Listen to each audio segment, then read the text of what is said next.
Start नहीं है। हाँ मैं सॉरी ठीक ठीक ठीक। दर्शक बताएंगे आज हम पत्रकार वार्ता कर रहे हैं। मीडिया के बंधुओं का बहुत बहुत स्वागत करता हूँ इस प्रेस वार्ता में।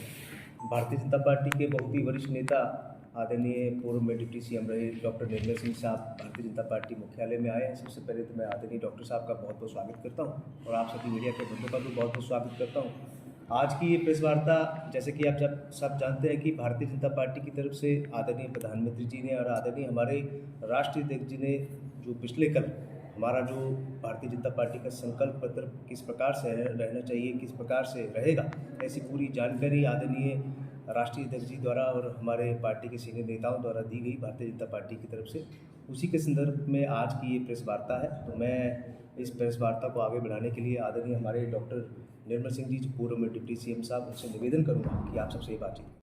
मित्रों का बहुत बहुत स्वागत और मैं आपका धन्यवाद करूंगा कि हमारे इनविटेशन के ऊपर आप यहाँ पर आए हैं।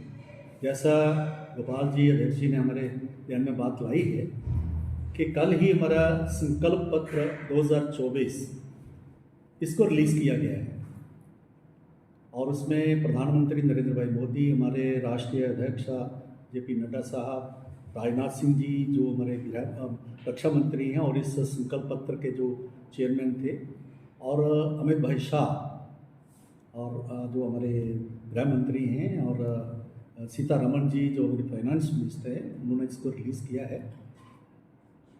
साथियों, ये जो संकल्प पत्र है, अगर इसके ऊपर आप नज़र डालेंगे तो जो 10 सालों की हमारी जो एक आधार रखा विकसित भारत का, कि प्रधानमंत्री जी ने 2047 तक भारत जो डेवलप्ड इंडिया होगा, जैसे आज अमेरिका की बात होती है या चाइना की बात हो सकती है, बेशक वो इकोनॉमिकली काफ़ी नीचे जा रहा है अभी, तो वो विकसित भारत होगा।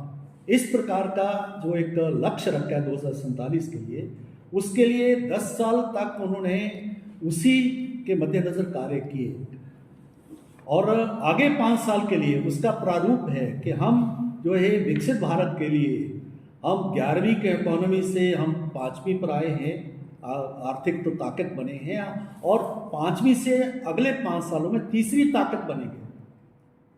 तो ये जो संकल्प पत्र है वो सिर्फ जो है कोई नारा नहीं है, सिर्फ जो है एक कागज़ के ऊपर लिखी हुई बातें नहीं हैं, इसका आधार है। मैं पिछली बात थोड़ी मैं आपके ध्यान में लाऊंगा, क्योंकि अभी तक क्या किया वो एक आधार होता है लोगों के लिए, आम जनता के लिए, प्रेस के लिए असेस करने का कि आगे का जो हमारा संकल्प पत्र है ये क्या सचमुच जो है वो उस प्रकार की बात को कहता है या साबित करेगा जो हम कह रहे हैं। एक मोदी की गारंटी, मोदी जी ने जो 10 साल गारंटी दी और ऐसी भी गारंटी जो नहीं दी थी उनको पूरा किया। मैं कुछ आंकड़े आपके सामने लाना चाहूँगा। 25 करोड़ लोग, गरीब लोग जो हैं वो गरीबी रेखा से ऊपर आ गए। 80 करोड़ लोगों को 2020 से हमें मुफ्त राशन मिल रहा है। इसी तरीके से 50 करोड़ लोगों को के जन धन खाते खुले,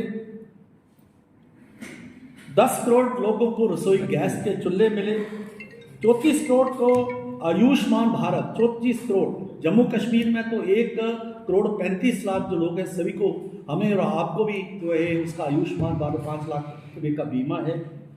4 करोड़ PMAY में घर बने और आगे 3 करोड़ और बनाएंगे, झुग्गी झोपड़ी बाकी जो है और बनाएंगे, इसका संकल्प है। 3 करोड़ का हमने किया है क्योंकि 4 करोड़ बनाने के आधार पर हमने 3 करोड़ की बात की है। 14 करोड़ लोगों को हमने नल द्वारा जल, और आप देखेंगे मैं अभी रास्ते में बसोली से आ रहा था कि पाइपें पड़ी हुई हैं, काम लगे हुए हैं, बड़े बड़े टैंकर्स बने हैं, तो आम आदमी के लिए वो किया है। इसी प्रकार से 11 करोड़ जो किसान हैं उनको जो है 6,000 रुपये एक साल का जो है उनके खाते में जा रहा है। ये पिछले 10 साल में किया है।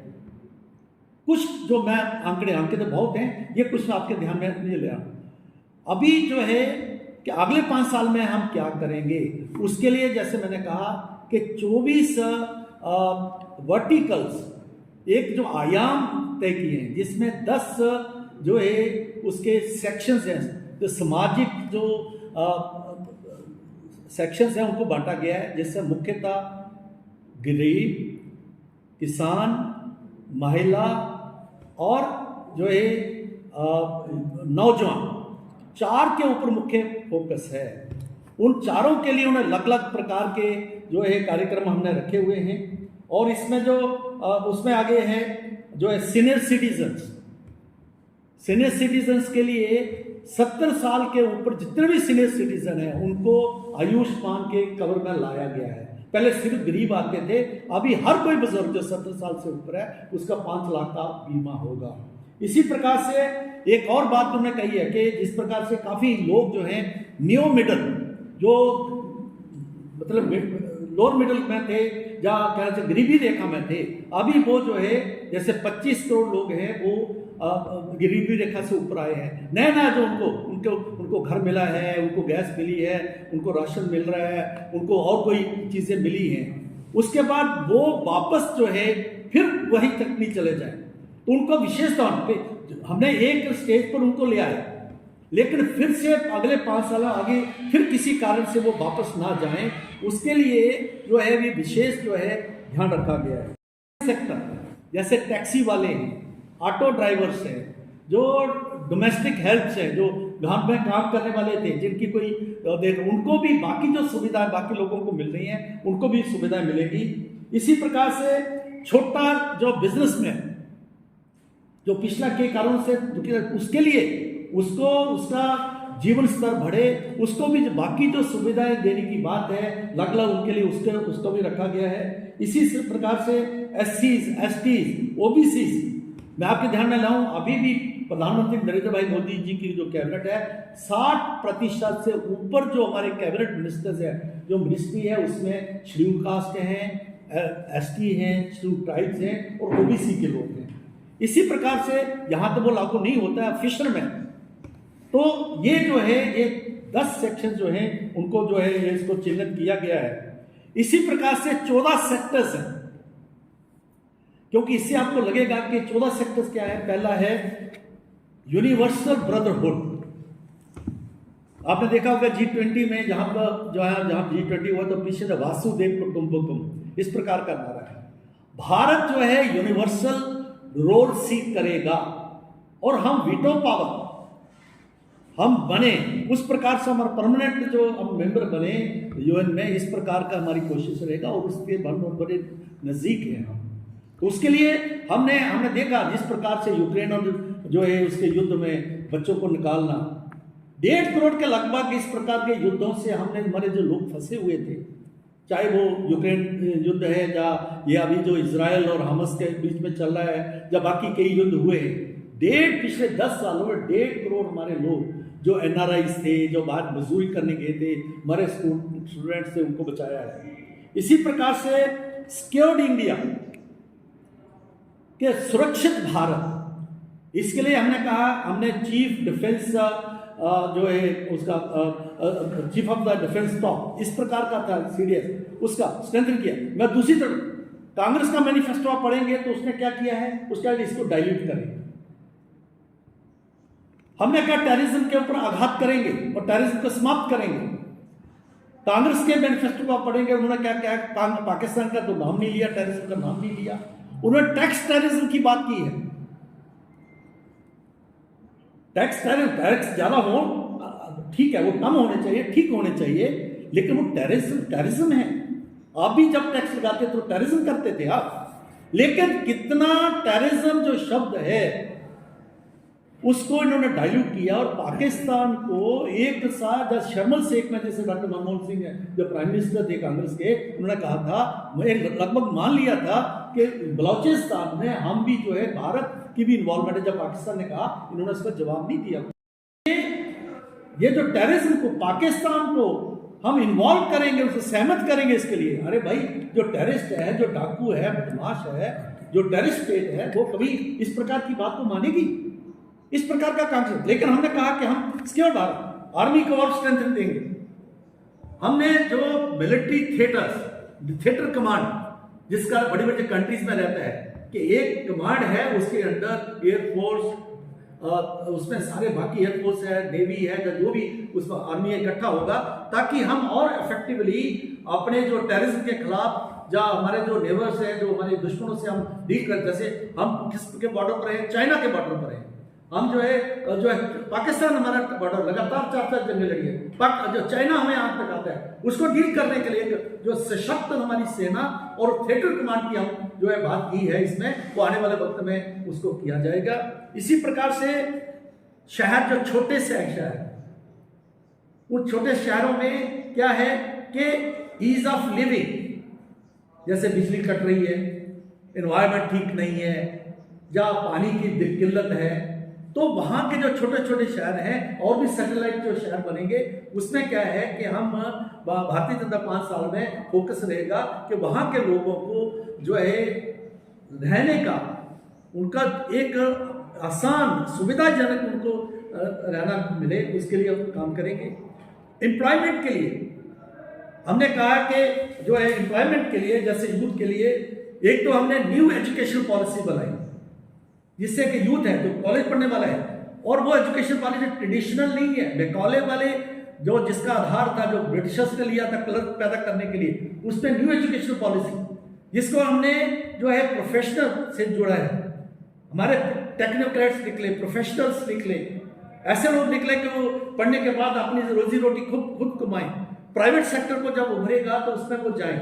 न्यू एजुकेशन पॉलिसी, रिक्रूटमेंट के लिए आपने देखा कितना हुल्ला होता रहा, स्टेट्स में होता रहा है, और कई नौकरी हैं, उस पर एक्शंस भी हुए, और हमने देखा कि काफ़ी चीज़ें हुई, और जो है कानून को बदला गया, सख्त कानून बनाए गए कि नौजवान है, पढ़ाई करता है, और जब वो वहाँ पर टेस्ट देता, एग्जाम देता है, तो उस समय उसकी चोरी हो जाती है, उसके लिए सख्त कानून बनाएंगे, और सख्ती से इस प्रकार के ये चोरी जो होती है, नकल होती है, चोरी होती है, इससे रोका जाएगा। जो जॉब्स हैं, सरकारी जॉब्स हैं, उन सरकारी जॉब्स को जल्दी से जल्दी जो भरी भी गई हैं, और उनको भरा जाएगा। मेरा युवा भारत, इसको जो है और बड़ा, लगभग 1 करोड़ लोग जो है इसमें जो वो है, वो अपने आप को कर दिया है, नोट किया है, इसको और बढ़ाया जाएगा। जन धन योजना, उसके द्वारा जो है 10 लाख का जो था उनको नौजवानों को मिलता था बिना गारंटी के। प्राइम मिनिस्टर कहते हैं मोदी जी के मेरी गारंटी के ऊपर 10 लाख दो, अभी 20 लाख कर दिया गया है। आपने देखा होगा कि युवाओं को जो है 10 लाख, इसलिए भारत को, क्योंकि भारत एक इंटरनेशनल रोल सीख कर रहा है। जब इंटरनेशनल रोल सिर्फ हम जो है फॉरेन पॉलिसी में नहीं होंगे, मिलिट्री जब उसमें नहीं होंगे, मतलब सिर्फ उसमें नहीं होंगे, हम जो है भारत को जो है हाई वैल्यू सर्विस सेंटर बनाएंगे। जैसे हमारे सर्विस सेक्टर है, प्राइवेट सेक्टर है, उसमें हाई वैल्यू सर्विस सेंटर हम बनाएंगे। और इसी प्रकार से हम जो है, हम मेक इन इंडिया, जिसमें हमारा है इलेक्ट्रॉनिक्स, रेलवे, रक्षा, मोबाइल, ऑटोमोबाइल, इसमें फोकस किया जाएगा। क्योंकि सरकारी नौकरियां तो जो है 100 में से 4-6 लोगों को मिलेंगी, बाकी 96 लोग कहाँ जाएंगे नौजवान। तो उनके लिए जो है इस प्रकार का ये सेक्टर खोले जाएंगे, उस पर फोकस। क्योंकि मैं मानता हूं कि अगले 5 साल जो है युवाओं को, महिलाओं को जो है उनको रोजगार देना, और उनको जो इन्वॉल्व करना, इस नेशनल बिल्डिंग में इन्वॉल्व करना एक बहुत बड़ा एक रहेगा। महिलाओं की मैं बात करना चाहूँगा, जो है कि महिलाओं के लिए जैसे 1 करोड़ जो है जो है लखपति दीदी बनाया है। अभी जो है 3 करोड़ का और लक्ष्य रखा गया है, 33% आरक्षण दिया गया है। अभी जो इनके हैं सेल्फ हेल्प ग्रुप्स है, पहले उनको कहा था कि आपको चीज तैयार करिए, प्रोड्यूस करिए, उसको मार्केट में बेचिए, अभी उसको सर्विस सेक्टर में जो है दिया जाएगा। महिलाएं भी जो है नौकरियों में जाएं, प्राइवेट सेक्टर में जाएं, और एनजीओस के द्वारा उनको जो इन्वॉल्व करने की, बहुत उनके सशक्तिकरण के लिए। इसीलिए जैसे मैंने कहा कि गरीब के लिए जो है, जो घर अभी बने हैं 3 करोड़ घर और बनेंगे, लेकिन इसमें वो जो है और अच्छी सुविधा मिले। अभी तो उनको घर मिल जाता है सब कुछ, उसमें और अच्छी सुविधा मिले, मुफ्त बिजली, और बिजली सिर्फ मुफ्त नहीं, आप सोलर एनर्जी के ऊपर फोकस करते हुए आप जो है अपना जीरो बिल भी आपका बनेगा और साथ साथ आप बिजली जो सरप्लस होगी आप सरकार को बेच भी सकेंगे। तो आम जो कंज्यूमर है वो सिर्फ जो है अब कंज्यूमर नहीं रहेगा, वो सेलर भी होगा, वो जो है वो बेचेगा भी, सरकार को अपनी भी बिजली तैयार करिए, इस पर जितनी भी सब्सिडी दी जानी होगी ये दी जाएगी। इस प्रकार ऐसे हाँ जैसे आप देखो कि अभी जिस प्रकार फसल होने वाली है, सब्जियों का अभी है, तो एक सब्जियों को स्थिर करने के लिए प्राइस स्टेबलाइजेशन फंड्स जो है तैयार किए गए हैं और उनको स्ट्रेंथन किया जाएगा कि ऐसा फंड बनाया जाएगा जिसमें कि जो जब सब्जियों की या दालों की जो कीमतें बढ़ती हैं उसको स्टेबलाइज करने के लिए इस प्रकार से प्राइस स्टेबलाइजेशन जो है फंड्स जो है तैयार किया गया है। बातें हैं जो कि इस मैनिफेस्टो में है, बहुत ही कॉम्प्रिहेंसिव इंक्लूसिव है, 15 लाख लोगों के सुझावों के आधार पर बना है। 15 लाख भारतीय जनता पार्टी के कार्यकर्ता अपने सुझाव लेके जगह जगह गए, सोशल मीडिया के द्वारा, बाकी कोई वीडियोस लोगों ने दिए, बाकी दिए, उसके आधार पर दिया है। ये पीपल्स जो है संकल्प पत्र है, जो है लोगों का संकल्प पत्र है। और उसके मुकाबले में अगर कांग्रेस का देखें वो डिविसिव है। जम्मू कश्मीर के लिए मैं पूछना चाहता हूं कांग्रेस को, इनके कैंडिडेट को, कि आपने 370 के बारे में कुछ नहीं कहा। हमने भी जम्मू कश्मीर के बारे में ज्यादा बात नहीं, टेररिज्म की बात की है क्योंकि ये केंद्र का मैनिफेस्टो है, लेकिन उन्होंने किया स्टेट रूप देंगे, वो तो प्रधानमंत्री कह के गए हैं जो है असेंबली के चुनाव जल्दी करेंगे, प्रधानमंत्री उधमपुर कह के गए, हमारी धरती पर कह के गए, आप स्टेट रूट की बात करते हो। कांग्रेस बताए ना 370 के बारे में जो नेशनल कॉन्फ्रेंस आपको सपोर्ट कर रही है, आपको जो है पीडीपी सपोर्ट कर रही है, जो सेल्फ रूल की बात करते हैं, ऑटोनॉमी की नेशनल कॉन्फ्रेंस की बात करती है, 370 वापस लाने की बात करती है, पत्थरबाजों को छोड़ने की बात करते हैं। हमारे जो कैंडिडेट है कांग्रेस के वो बताए नहीं इसके उनके ऊपर क्या कह रहा है, क्यों नहीं बोल रहे आप गुमराह कर रहे हो लोगों को। जो देशभक्त जो लोग हैं उनको गुमराह करते हैं, आपको उसको बोलना चाहिए। आप जो है टेररिज्म के ऊपर उन्होंने टैक्स टेररिज्म की बात की, आपने जम्मू कश्मीर में टेररिस्ट 42,000 लोग जो है जहां पर शहीद हुए हैं, मारे गए हैं, जहां खून बहा है, उसके ऊपर टेररिज्म के कांग्रेस बोलती नहीं है। आपको बोलना चाहिए। आप तो लोग हैं डोगरा स्वाभिमान की बात करते थे, जम्मू की बात करते थे, जिस डोगरों के जो महाराजा गुलाब सिंह, महाराजा जो है हरि सिंह और जनरल जोरावर सिंह, मियां डीडो, पंडित प्रेमनाथ डोगरा, इस प्रकार के लोग जो थे, जो महापुरुष थे इस देश के, उस स्वाभिमान को आपने भ्रष्ट कांग्रेस के वहां पर उसके सम्मिलित कर लिया। डोगरा सर्टिफिकेट जो है आपने उसको डाइल्यूट किया, डोगरों को जो है कंसेशन मिलती थी फौज में, उसको डाइल्यूट किया, क्योंकि आप जो है आप बिल्कुल भी आर्मी के लिए आपने जो अग्निवीर जो है उसको उसके ऊपर क्वेश्चन मार्क लगाते रहे हो, आर्मी के रोल पर क्वेश्चन मार्क लगाते हो। तो ये कांग्रेस है, इनका मैनिफेस्टो है। हमारा जो मैनिफेस्टो भारतीय जनता पार्टी का वो स्पष्ट बताता है कि आने वाले वक्त में 2047 में भारत विकसित भारत कैसे बनेगा। जो आधार पिछले 10 साल में पड़ा, 5 साल में उस पर इमारत खड़ी की जाएगी और काफी चीजें हम अचीव करेंगे। और फाइनली हम 5वीं जो आर्थिक ताकत, माली ताकत की जगह हम 3री माली ताकत बनेंगे और उससे जो लाभ मिलेंगे वो हर भारतवासी को मिलेंगे। 140 करोड़ को मिलेंगे, हिंदू, मुसलमान, सिख, ईसाई सभी को मिलेंगे। ये जो है ब्रीफली हमारा जो संकल्प पत्र है 2024, जिसके पीछे मोदी की गारंटी है। बहुत बहुत धन्यवाद।